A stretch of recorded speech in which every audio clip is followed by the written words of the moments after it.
প্রিয় দর্শক শ্রোতা, সবাইকে স্বাগত জানাচ্ছি আমাদের অভয়নগরের কথার নতুন ভিডিওতে। আমরা ঠিক এখন আছি প্রাচীন বাংলার প্রাচীন ইতিহাসের সাথে ভীষণভাবে যুক্ত।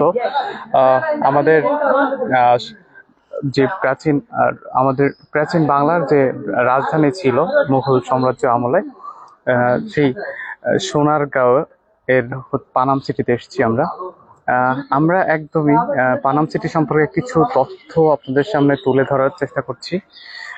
একদম অল্প কথায়, অল্প ব্যাখ্যায় আমরা জাস্ট অল্প একটু সময়ের ভিতরে আমরা কিছু বিষয় আপনাদেরকে জানাতে চাই। সাথে থাকুন।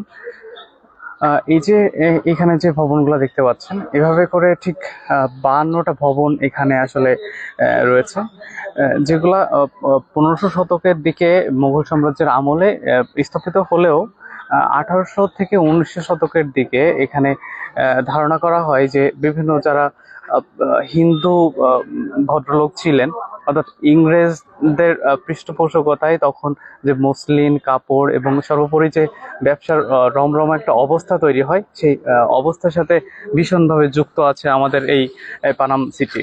এবং সেই সময়ে আর আসলে এই ভবনগুলোর বেশ সংস্করণ করা হয় এবং যে এইখানকার যে 52টা ভবন গড়ে তোলা হয়েছে, ঠিক সেই সময় এইগুলোর পৃষ্ঠপোষকতা করা হয়। এবং এখানে আসলে বিভিন্ন ধরনের ভবনই আসলে চোখে পড়বে।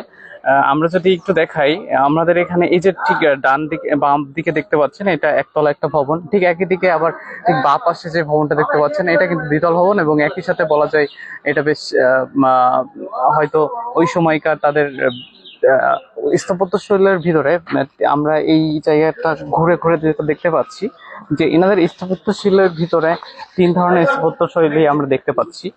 একটা হচ্ছে মুঘল সাম্রাজ্যের একটা স্থাপত্য শৈলী এবং আধুনিক বাংলারও বেশ একটা ছাপ আসলে এখানে ফুটে ওঠে।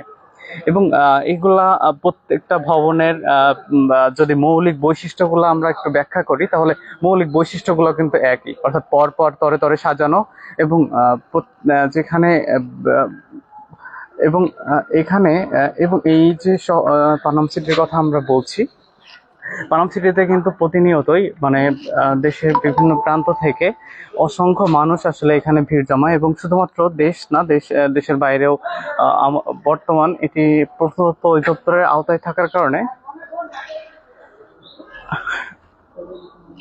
এটা ধরো। আচ্ছা দর্শক, আমরা একটু বাইরে থেকে একটু দেখানোর চেষ্টা করি আমাদের পানাম সিটির একদম।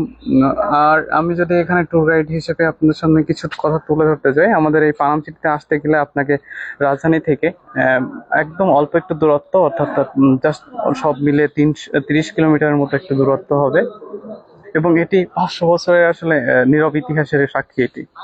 এবং পাশাপাশি এখানে মসলিন, রেশম এবং নকশিকাঁথা এবং জুট ব্যবসার আন্তর্জাতিক হাব এটা ছিল একটা সময়। আর এখানে এই যে এই ভবনগুলা আসলে ধনী যে হিন্দু ব্যবসায়ীরা আছেন তারা নির্মাণ করেন।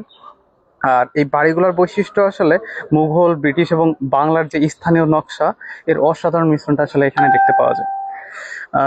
আর এখানে যদি আসতে হয় আপনাকে আসলে প্রবেশ মূল্য গুনতে হবে 30 থেকে 50 টাকা এবং এর সব থেকে আদর্শ সময়টা আসলে শীতকাল, যেটা আসলে নভেম্বর থেকে ফেব্রুয়ারি। এই মোটামুটি ছিল আমাদের শর্টলি আমাদের এইখানকার কিছু বিস্তারিত। ধন্যবাদ সবাইকে এতক্ষণ ধরে আমাদের সাথে থাকার জন্য এবং যারা দেখবেন সবাইকে আমাদের অভয়নগরের কথার পক্ষ থেকে ধন্যবাদ জানাচ্ছি।